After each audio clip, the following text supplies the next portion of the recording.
Bear down, fam. Ray McLeod just signed with the Bears hours after Luther Burden went down with a groin injury, according to NFL Network's Ian Rappaport. And in a minute, I'll show you why this signing isn't as simple as it looks. Meanwhile, George McCaskey answered with one word about Arlington Heights, and crews are already pulling soil samples out in Indiana, so the stadium's future is getting decided right now. And we're closing with the offensive line. Ozzie Trapilo could be back sooner than expected, right as Darnell Wright's extension money left Ryan Poles boxed in against the cap. All that coming up. Man, this one moves fast, so let's build the full context before we get to the name. How we got to this point, I already told you Saturday that Luther Burden III, the receiver Ben Johnson publicly compared to Amon-Ra St. Brown, the same guy Johnson said he would buy stock in right now, hurt his groin during individual red zone drills, tangled up with cornerback Tyreek Stevenson. That injury landed right as Burden was stepping into a bigger role in the offense after the Bears traded DJ Moore to the Buffalo Bills during the preseason. The Bears still believe Burden will be ready for September 13th, the start of the regular season against Carolina. But missing an entire preseason at any position leaves the team with less room to react if anything else goes wrong in that group. And on that same Monday, once all of this was confirmed, the front office responded with two moves at once. They waived injured receiver Kyron Hudson, and in the same breath, they signed a veteran to fill that open spot. The signing, who it is, and why it matters. This player is 29 years old, has 8 seasons in the league, and the Bears are literally his 7th team. He was a 6th-round pick by the Buffalo Bills back in 2018, gained real traction a few years later with the Pittsburgh Steelers, and has played in 8 playoff games, including Super Bowl 58 with the San Francisco Niners. This is not a camp body filler. This is a guy who has already stood on the biggest stage this sport has. His 2024 season with the Atlanta Falcons was honestly better than most people remember. He played all 17 games with 13 starts, 62 catches for 686 yards and a touchdown, plus 10 rushes for 79 more yards. Those are not throwaway numbers. Those are the numbers of someone who, in the right moment, can be a real rotational piece. But 2025 was a strange year for him. He started with Atlanta, got cut in October, briefly resurfaced with the New York Giants, played only 2 games there, and then wasn't on any roster at all until this Monday. That gap of several months without a team is the part of the story nobody is talking about enough. And to me, it matters. He also brings something that means more in August than people give it credit for. Real experience as a punt and kick returner. On a roster where the last few spots on the 53-man squad are still being decided, that kind of versatility can be the difference between sticking around and getting cut. My honest take on this move: look, this has all the fingerprints of a classic Ryan Poles move, and I say that having watched the pattern play out before with this front office. When a position group runs short on margin, they don't just grab any camp body. They go get an accessible veteran with a real track record on a prove-it deal. As a roster-building philosophy, I respect that. But I'm not going to clap without reservations here, man. A guy on his 7th team at 29, who spent months without a contract in 2025 after getting cut, usually isn't that far from being a starter by accident. He's there because at some point in his career he stopped being a clear priority for the teams that had him. That doesn't mean he can't contribute. It means you have to read the fine print before assuming this solves anything. The reporter who broke the news said it plainly: he'll have a narrow path to make the final roster, even though few of his competitors are as accomplished as he is. Now that line, to me, sums up the whole thing. This is not a guaranteed replacement for Burden. This is an insurance policy with a name attached, bought the same day the risk became visible. Here's my condition for this becoming a positive story. If Burden's injury drags on even a little longer than expected, or if another young receiver on this roster keeps popping in and out of practice with minor knocks, then this signing stops being a transaction note and becomes the piece that saved the position's depth in September. If Burden comes back healthy and the rest of the group stays intact, this player probably ends up being, at most, the team's punt returner. Both outcomes are possible. Neither is guaranteed. Yet. And watch how this connects to what's coming next, because the same pattern shows up in a completely different part of the roster. Okay, I need you to sit down for this one, because it is not a football story. This is a story about where this franchise is going to live for the rest of my life, and probably yours too. Let's start from the beginning, because a lot of people have been following this halfway and need the full picture. The Bears bought the old Arlington International Racecourse property back in 2021. Ever since then, the vision has been the same: a domed stadium, an entertainment district around it, something close to what the Rams built out in Inglewood. To finance that, the team needed a mechanism called a pilot, a payment in lieu of taxes, something that would give the banks financing the project real fiscal certainty. Without that certainty, there is no private financing. That bill had been moving through the Illinois legislature for months, and based on what got confirmed this week, it did not pass. The legislative session closed without the pilot getting approved. Period. When that happened, the Bears did something that would have sounded unthinkable to a lot of fans just a few months ago. They announced they were focusing their stadium efforts entirely on sites in northwest Indiana. Notice that word, entirely. They did not say we're still exploring Illinois while we look at Indiana. They said the focus is Indiana. That is a massive shift in posture. And it did not come out of nowhere. What McCaskey confirmed today, and why I think it's the most honest statement of this whole process, team chairman George McCaskey talked to the press today while the team practiced at Stevenson High School. They asked him directly if there was any kind of movement on Arlington Heights, the property the Bears still own out in the Chicago suburbs. His full answer was no. Just like that. No dressing it up. No, we're evaluating our options. No, we remain committed to Illinois. Just no. And to me, that one word says more than any press release they've put out over the last 2 years. Illinois had its shot to provide fiscal certainty, and it didn't take it. The legislature never called a special session to save the bill. And right now, based on what McCaskey reported, there's absolutely nothing new happening on the Illinois side. Meanwhile, on the other side of the state line, the story looks completely different. Wolf Lake Terminals, the specific site already under the microscope, McCaskey also gave us new information on Indiana. He said, word for word, that the team is doing some due diligence on a second site in Hammond, and that he and team CEO Kevin Warren are going to have more to report in the coming days. The site people are talking about, even though McCaskey did not name it outright today, is a property known as Wolf Lake Terminals, sitting just west of Interstate 90 near the Lost Marsh Golf Course, and only 19 miles from downtown Chicago. 19 miles. That is not moving to a different state the way people picture it in their heads. That's basically crossing the street, compared to what it would mean if this were, say, a stadium in Los Angeles or Las Vegas. And here's the technical detail I think matters most. Soil samples have already been pulled from that area, and Indiana officials are hopeful that shifting the project closer to the state line resolves the environmental cleanup issues that showed up at other Hammond locations they had explored before. Translation: old industrial sites tend to carry contamination, and building on top of that costs extra, unpredictable money.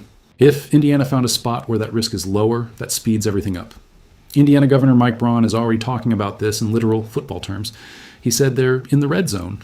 And he's added something that I think is key. In his experience with real estate, until you ink it, nothing is truly done. But the project has moved a long distance in a short amount of time. Zero filler, my honest take. Look, I've been covering this topic for months, and I always try not to get ahead of myself. But when the chairman of the Bears board answers with a flat no about Illinois, and on that same day his organization confirms they're pulling soil samples on a specific site in Indiana, that combination of facts tells me something.